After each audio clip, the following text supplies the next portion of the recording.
The reason why I'm calling is, I don't know if you're aware, but the whole thing is a scam. I can see that the scammers still have access to your computer. This is the way their scam works. He fights back against robocall scams and tracks frauds across the world. Can you turn your computer off as soon as you possibly can, please? He's not a detective, he's not a cybersecurity professional, but he is a tech-savvy engineer who's been turning the tables on robocallers and scammers. I don't know how much you bought, but just stop right now. $3,000. And then he took my $17,000 out of my account. I'm going to try and find out exactly who they are, and eventually try to get something done about them. He's known on YouTube as Jim Browning. There he posts videos of real-time tech support scams, refund scams, IRS scams, and many other techniques used to defraud people out of their money.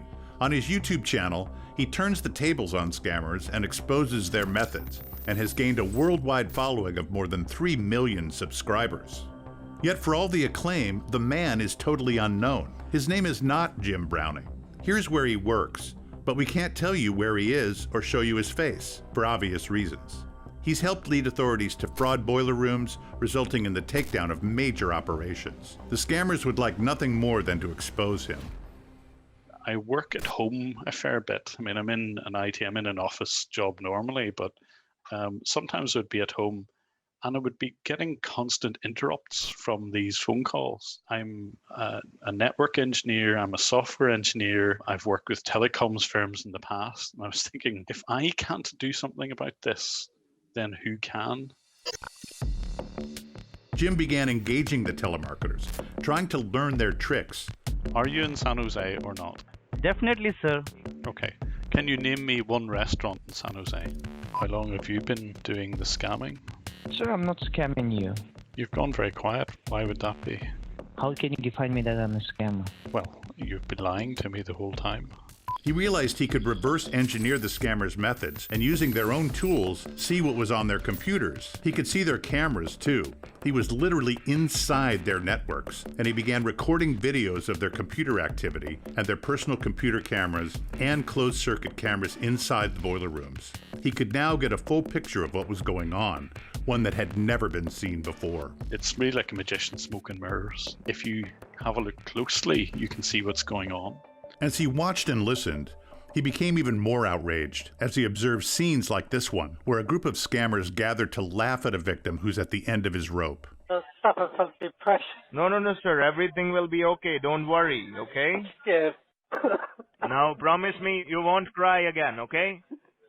He also intervenes when he can, preventing the transfer of money to the criminals. Hello. Hello, Annette. You are being scammed, okay? And this is not some random hacker. This is somebody trying to warn you not to move money. Banks will always say never move money because you're going to be scammed.